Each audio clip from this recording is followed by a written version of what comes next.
हूं आपके साथ ज्योति पांडे। नेशन न्यूज 24 पर हम आपको दिखाएंगे देश दुनिया से जुड़ी तमाम बड़ी और मुख्य खबरें।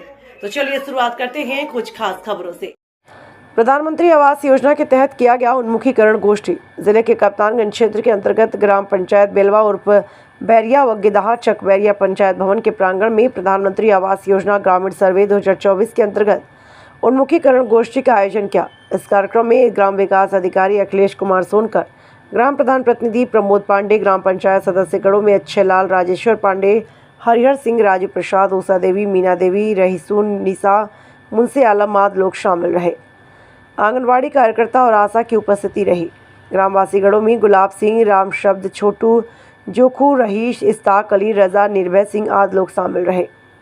राजेश कुमार दुबे की रिपोर्ट। अंतर्गत जो आवास दिए जाने सरकार द्वारा यही मानक रखे गए हैं, यही मानक निर्धारित किए गए हैं। इस मानक को जो फॉलो करेगा उसी के आधार पर पात्र और अपात्र किए जाएंगे। शेष उसके अलावा कोई जो है कि निर्धारण नहीं है जिससे आपको जो है कि आवास के लिए पात्र अपात्र किया जाए। तो मैं पहले अपात्रता का जो निर्धारण है उसको मैं आपको 10 बिंदु वो पढ़कर सुना रहा हूँ, ध्यान से सुनिए, तभी आप उसमें जो है कि निर्णय ले सकते हैं कि आप पात्र हैं कि अपात्र हैं। मोटर चालित 3 या 4 पहिया वाहन वाले परिवार, जिनके पास मोटर चालित 3 पहिया या 4 पहिया वाहन है, वो आवास हेतु अपात्र हैं।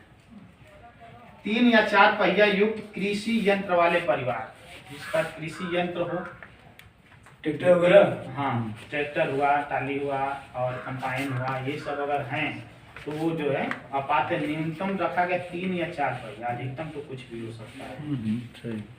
किसान क्रेडिट कार्ड, किसान क्रेडिट कार्ड आप लोग समझ रहे होंगे, 50,000 रुपए से ऊपर का मूल्य अगर है उसका, तो क्या है, अपात्र है।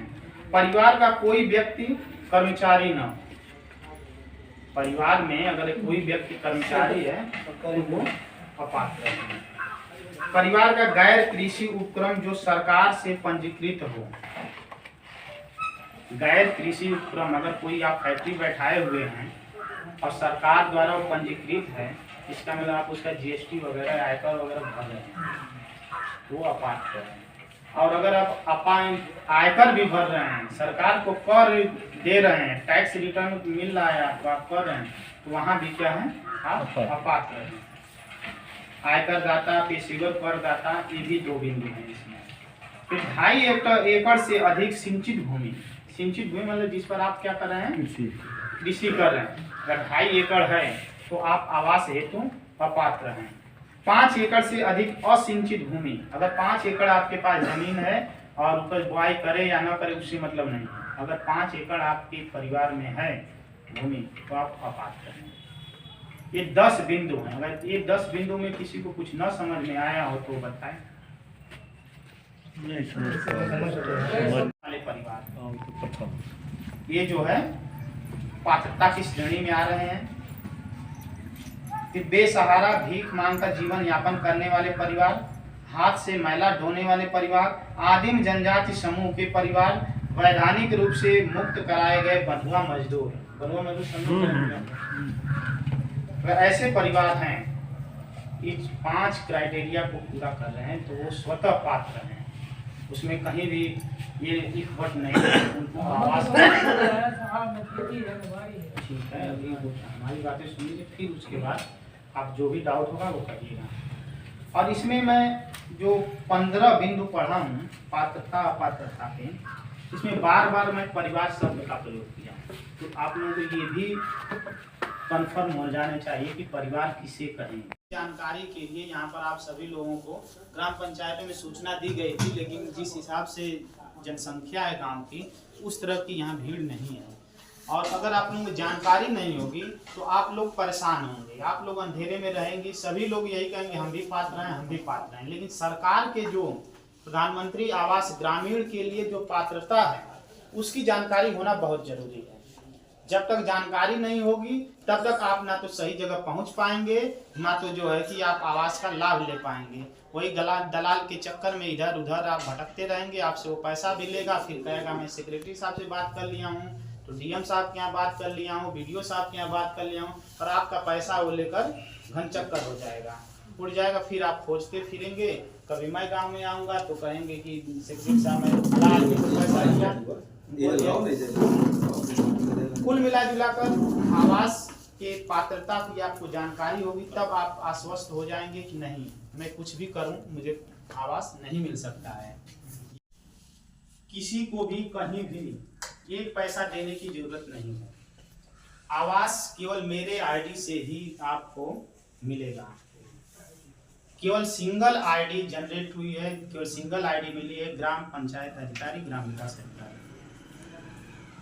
इसके बाद जो है कि और कोई नहीं आपका रजिस्ट्रेशन कर सकता है, कोई नहीं। और पैसे की जरूरत मुझे नहीं है। जब मुझे करना है, जब मुझे पैसे की नहीं जरूरत है, तो आप लोग फालतू का कहीं परेशान मत होइएगा। जो पात्रता के मानक हैं, अगर उस पर आप खरे उतर रहे हैं तो आपको आवास मिलना निश्चित है। अब से जो सर्वे शुरू होगा, ये सर्वे 2029 तक जो भी पात्र मिलेंगे 2029 तक लक्ष्य है कि उनको आवास दे दिया जाए।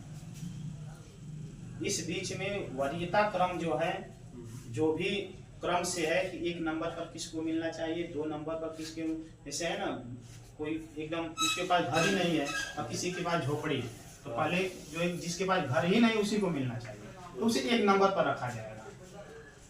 किसी के पास झोपड़ी है, किसी के पास टीन शेड है, 5 फीट 6 फीट ऊंचा है, तो उस टीन शेड वाले से पहले जो है झोपड़ी वाले को मिलना चाहिए। तो ऐसे वरीयता क्रम, फिर एक बार इसकी बैठक होगी। हम पहले जो भी आप सूची देंगे, प्रधान जी के यहाँ लिखवाएंगे, पंचायत सहायक के यहाँ लिखवाएंगे, रोजगार सेवक होगा उसके यहाँ लिखवा दीजिएगा, सारी सूची हमारे पास आएगी। लेकिन ये चीज ध्यान दीजिएगा, फालतू का हमें दौड़ाइएगा मत। जब आप इस मानक में नहीं हैं तो उस चीज को, क्योंकि हमारे पास 8 ग्राम पंचायतें हैं, उसमें बहुत भाग दौड़ होगा, तो आप लोगों को भी हमारा थोड़ा सहयोग करना पड़ेगा कि जो लोग इस श्रेणी को पात्र मतलब इस मानक के अनुरूप हों, वही नाम दीजिएगा। वरना हमें आप नाम देंगे, आप भी जान रहे हैं आप अपात्र होंगे, मैं भी जाऊंगा, हमारा 10-20 मिनट एक आदमी को कम से कम लगेगा सर्वे करते समय। फिर मैं उसे लाऊंगा सर्वे करके, फिर एक बैठक होगी ग्राम पंचायत की, उसमें जो अनुमोदन किया जाएगा उसको लॉगिन हम अपने लॉगिन आईडी से जो है कि लॉगिन करेंगे, तब उसके बाद